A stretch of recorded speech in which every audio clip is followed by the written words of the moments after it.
Hello, welcome to our first video in the lesson and log series.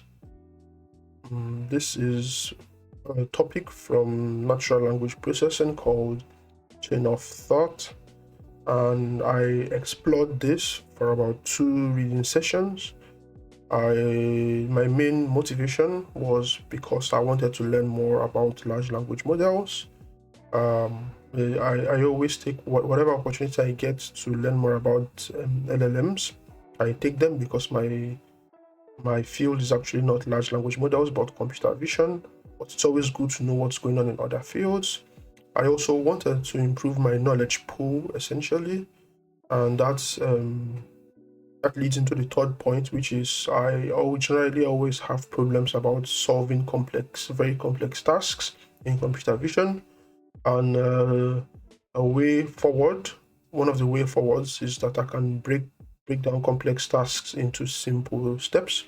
A friend of mine recommended reading about chain of thought and how complex tasks are broken down into simple tasks using chain of thought. So I read about it to figure out what he was actually talking about. This video shows me exploring the topic, and I hope you enjoy. My preconceptions about chain of thought comes from listening to my colleagues at the university talk about chain of thought, as well as my experience using large language models. My colleagues talk about chain of thought as a way of making your large language model break down a problem step by step, and giving it like special prompts such as a large language model break down this problem step by step.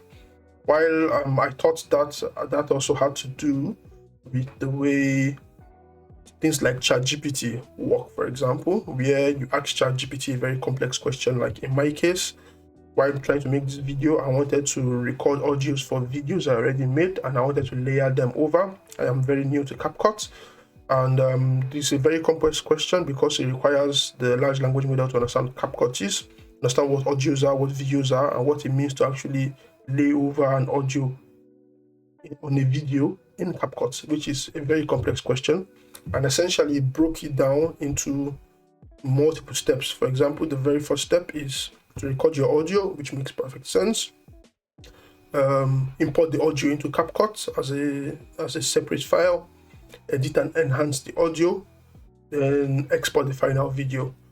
And this requires lots of understanding, but then the large language model was able to break down this problem bit by bit and give you a solution bit by bit. So I always thought this was due to what my friend at the uni was telling me, that this is due to chain of thought.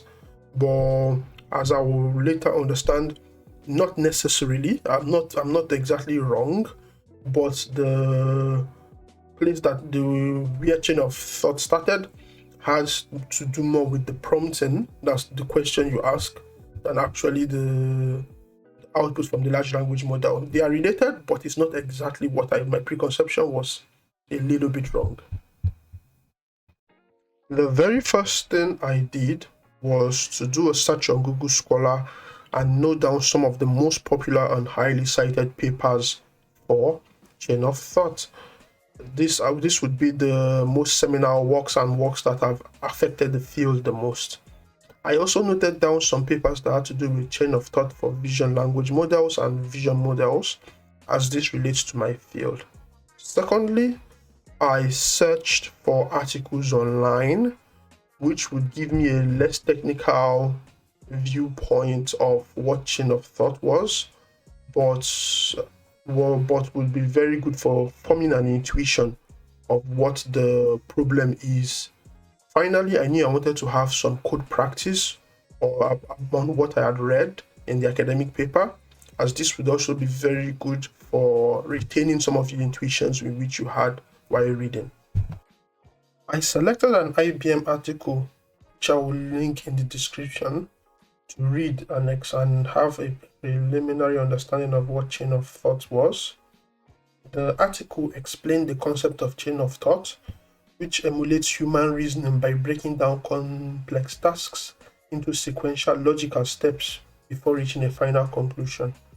The article kept calling it chain of thought prompting, with emphasis on the prompting, which clued me in that this was a form of prompting technique, or originally was cast as a form of prompting technique that manipulates the prompts you give to a large language model to then ensure that you get step-by-step solutions. The article made a distinction between prompt chaining, which essentially uses the responses from previous questions as context for asking the next question, and chain of thought prompting, which is what we are interested in. Chain of thought prompting, which is a way of asking a single question and requiring the AI to construct comprehensive arguments and give conclusions in a step-by-step and logical fashion. The article further explains that chain of thought prompting leverages a large language model by giving it examples of similar reasoning tasks. The article says that this is achieved by using exemplars in the prompt. And this, if you understand some things about AI, sounds exactly like one-shot learning or few-shot learning, giving of examples in your prompt to ensure that the large language model also answers with examples. And in case you do not know what some of these terms are, like few-shot learning or one-shot learning, we'll be explaining them shortly. Now that I had some intuition, it was finally time to read the main academic paper, Chain of Thought Prompting Elicits Reasoning in Large Language Models. The paper, Chain of Thought Prompting Elicits Reasoning in Large Language Models, is from Google Research. It's a NeurIPS 2022 paper with over 10,000 citations, which makes it one of the most impactful papers on large language models and prompting in general. But wait, before we start reading, let's go over some concepts that will assist with understanding the paper. And before diving in, I think these are 4 to 5 topics that you should have maybe not a deep level of understanding in, but some level of understanding. First, you need to understand what a large language model is, or what an LLM is. You need to understand what prompting and natural language processing is, and some types of prompting. We need to know what in-context learning is, and what are emergent abilities in large language models. And you also need to understand what benchmarking is in AI in general, or for natural language processing. I think these are the 5 things you need to understand before reading the paper. Large language models are deep learning models trained on large amounts of text data to generate and understand languages, or in most cases, multiple languages like English, Chinese, Japanese, Russian, all together. Large language models actually are trained to solve a simple task, which is the next token prediction or next word prediction, where they are essentially predicting what the next word will be, given the previous word and the question. Popular examples of large language models are ChatGPT, Gemini, Perplexity, DeepSeek, and there are plenty more coming up every single day. There are some from Mistral, there are lots of them. Thing to understand would be prompting in natural language processing, which is the act of providing large language models with structured inputs to guide its response. Prompt engineers, this is the job that prompt engineers do. They essentially study how best to prompt large language models. There are various types of prompting. Zero-shot prompting, where you just ask the question directly. This is what we do when we are using ChatGPT or DeepSeek. But there's also one-shot prompting, where you give the large language model one example before asking your question. There's few-shot prompting, where you give the large language model multiple examples before asking your question. And chain of thought prompting, which is exactly what we're interested in and we'll be studying shortly. But we have some idea about it because we read an article earlier. There's in-context learning is the third thing, and this occurs when models learn how to solve tasks by seeing examples in prompts without updating its parameters. This is a key thing for in-context learning. One-shot learning and few-shot learning are popular concepts in AI already. Usually they involve some kind of update of the parameters of the model or some smart way of changing the parameters. But In the case of in-context learning, you do not want to change the parameters. You want the large language model to learn the context from the prompt without changing parameters.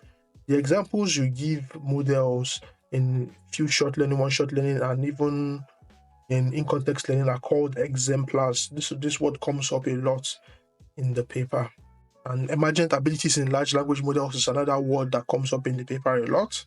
And they are essentially a phenomenon observed in large models, which are usually like models above 100 billion parameters, where just by predicting the next token, you find out that you're able to perform logical reasoning, arithmetic, and even coding.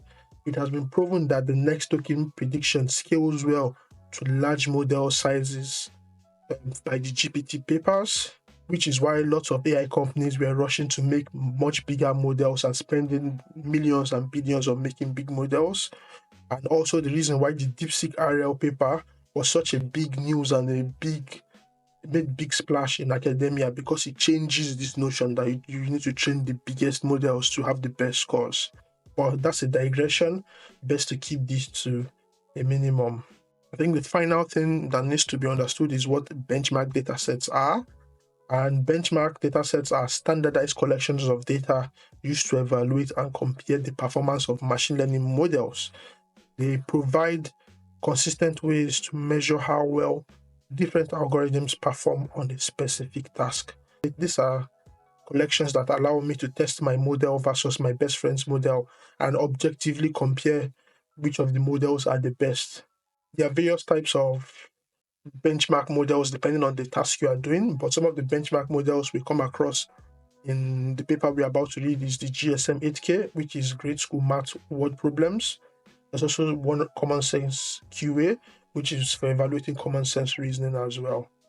Essentially, if you have a basic understanding of what a large language model is, you understand what I just said about prompting, you have some understanding of in-context learning, and you heard of emergent abilities in LLMs, I think you should be able to read the paper. The chain of thought paper was a smooth read and an interesting one. It took me maybe 3 to 4 hours to read. It is one of the few papers in which I repeatedly checked the appendix, as the experiments in the appendix were interesting to read and follow as well. I read and took down notes in OneNote as I was reading, as you can see in the video. To ensure I do not forget a lot of what I read, I also made a summary after I was done, which I will be presenting now. I would recommend anyone that has the time to actually read the chain of thought paper, as it's an interesting read. My main reason for reading the chain of thought prompting paper was to gain a deeper understanding of large language models and explore whether chain of thought could provide inspiration for my project, a computer vision project with some words, which may involve solving a complex problem by breaking it down into simpler steps.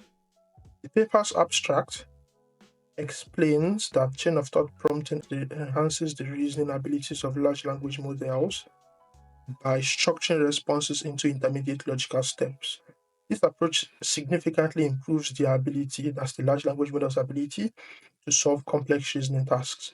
The chain of thought prompting works by guiding the model with step-by-step reasoning examples.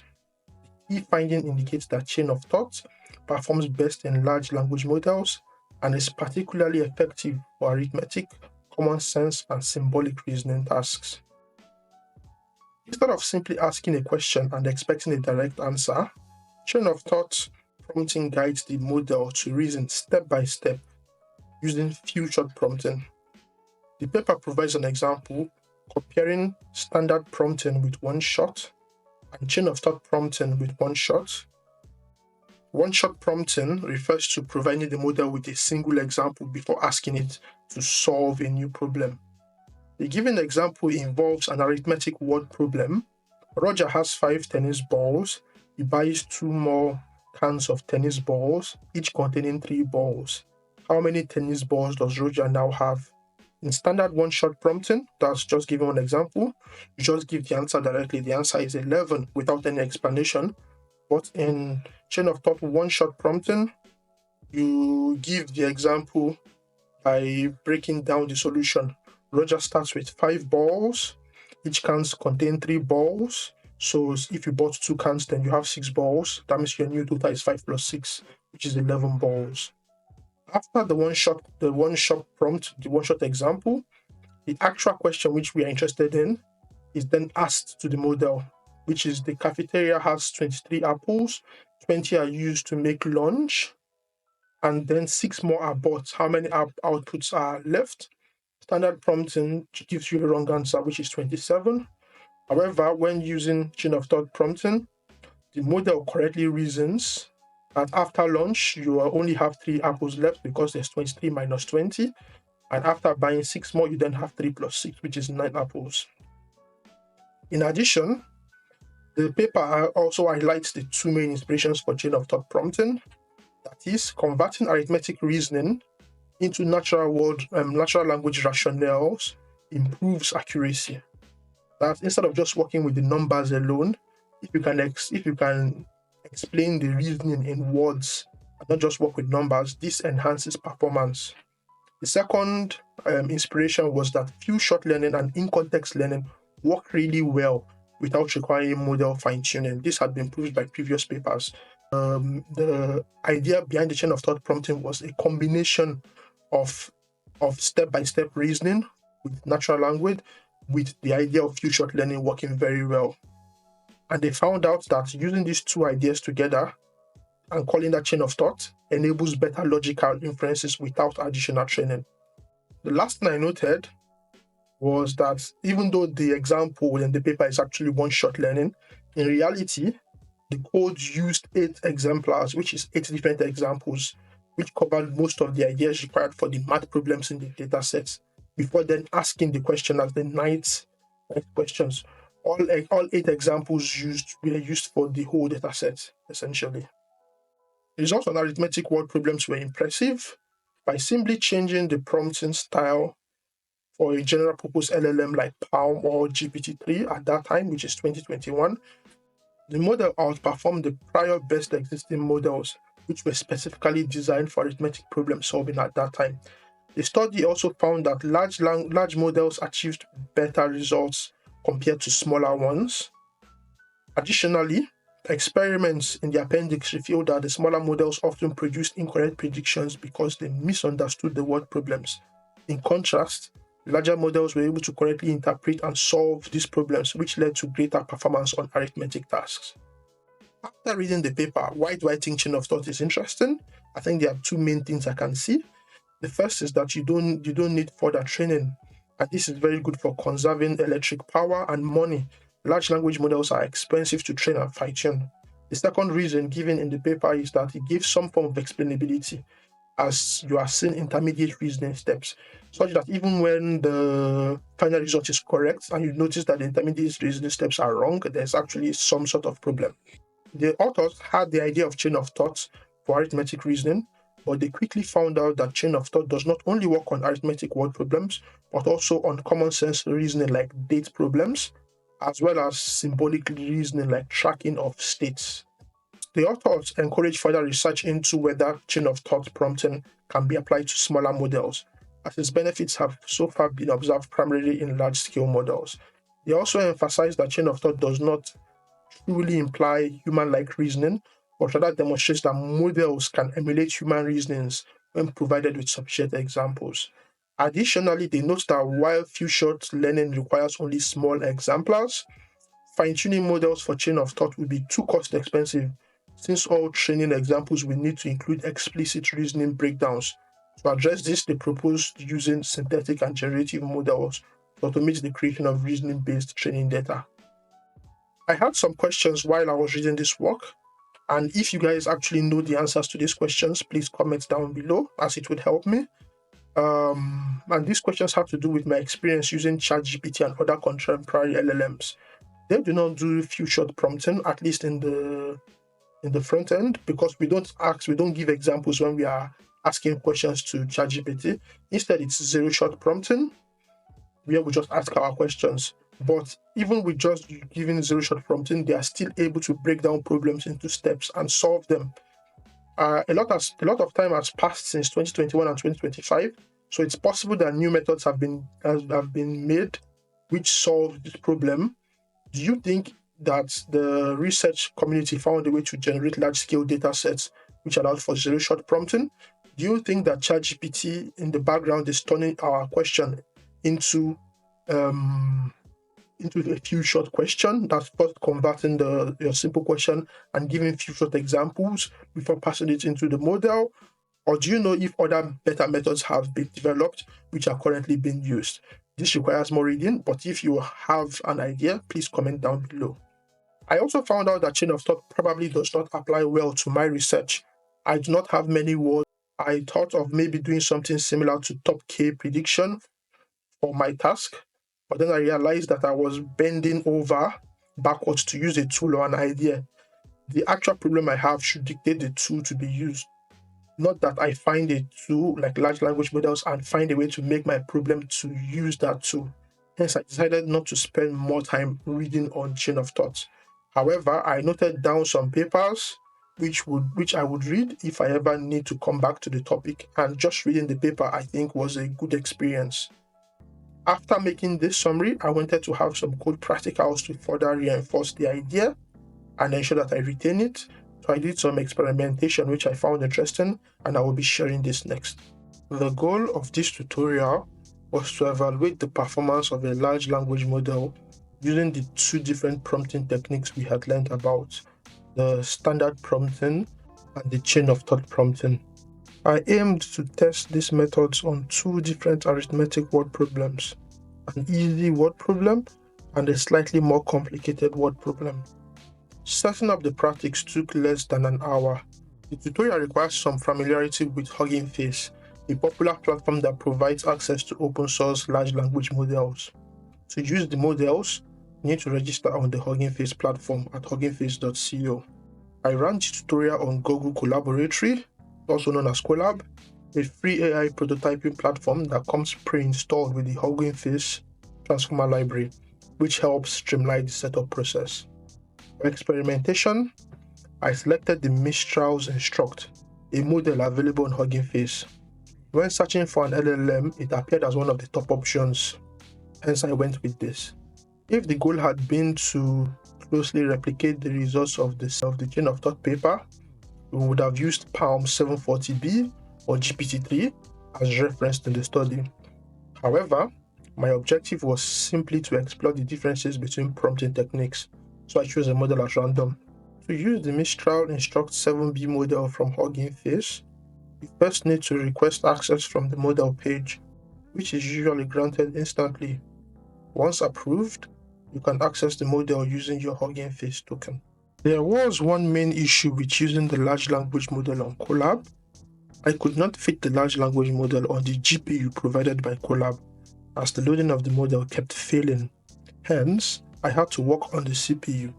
Due to working on the CPU, the inference was very slow. Before running the experiment, we need to set up our environment. We need to import the necessary libraries, such as transformers from Hugging Face. We also need to log into the Hugging Face hub using an authentication token, which you can get from your Hugging Face account. And you can also verify your login status using the Who Am I command. The next thing to do would be load the model and the tokenizer. We had to load the model on CPU because the loading on GPU kept failing. The model takes a while to load, or you should see something like this after the model is loaded. To generate outputs, I used a function which I copied directly from the model's documentation. The goal of this experiment was to compare standard one-shot prompting with one-shot chain of thought prompting by testing both methods on arithmetic word problems. Standard word prompting, the model receives a question and provides a direct answer, while in chain of thought prompting, the model breaks down the solution step by step before arriving at a final answer. To start, we tested a simple one-step arithmetic question, giving an example first before asking a follow-up question. The example: a farmer has 5 cows and buys 3 more. How many cows does the farmer have? Our expected answer is 8. In standard prompting, we provide 8 as a one-shot answer, while in chain of thought prompting, we provide a step-by-step breakdown explaining that the farmer starts with 5 cows, he buys 3 more cows, then it has a total of 5 plus 3. It means the answer is 8 cows. We then ask a follow-up question. A shepherd has 2 sheep and buys 3 more. How many sheep does the shepherd ask? The expected answer is 5 sheep. And in this case, both prompting methods, that's the chain of thought prompting method, gives the answer as 5 sheep. And not using chain of thought methods, that's the direct prompting method, also gives the answer as 5 sheep. Next, we move to a slightly more complicated word problem, a multi-step arithmetic word problem, which requires 3 arithmetic steps. Our example was a store sells apples for $2 and bananas for $3 each. If a customer buys 4 apples and 3 bananas, how much does the customer spend? We can calculate this in our mind, which is 2 multiplied by 4 plus 3 multiplied by 3, which is 8 plus 9, which is then 17. In standard prompting, we provide 17 without an explanation for this example. And in chain of thought prompting, we break it down step by step. That's 4 apples at $2 each is $8, 3 bananas at $3 each is $9, and the total cost is $17. We then ask our follow-up question. A farmer sells eggs for $5 per dozen and milk for $3 per liter. If a customer buys 2 dozen eggs and 4 liters of milk, how much does the customer spend? Our expected answer is 22, which is 5 multiplied by 2 plus 3 multiplied by 4, which is 10, which is 12. 10 plus 12 is then $22. For this particular one, standard prompting was not able to solve it, as it gives me 25 as my final result, but the chain of thought prompting was able to solve it, and it gives the result in a step-by-step manner as well. Some observations from the short experiment run is that for simple problems, both methods perform very well. For multi-step problems, standard prompting seems a little less reliable, while chain of thought prompting provides the correct answer for what we have tried. In addition, chain of thought prompting seems to enhance interpretability, as the model has to explicitly explain its reasoning. However, there are some limitations of our small experiment. First limitation is that it's a small experiment with only a few test cases. There are only 2 test cases that we are seeing here. To draw any strong conclusion, we would need to test on a standardized and larger data set. In conclusion, while I learned a lot by reading on chain of thought, I don't think I will explore chain of thought prompting further, at least in the next few weeks, as it's not directly relevant to any of my ongoing projects. It was a fun exercise, and if you can think of better ways I could improve these vlog style videos, I would love to hear your feedback in the comments. I would be adding the links to the article, the paper, and the collab notebook in the description below. Thanks for watching.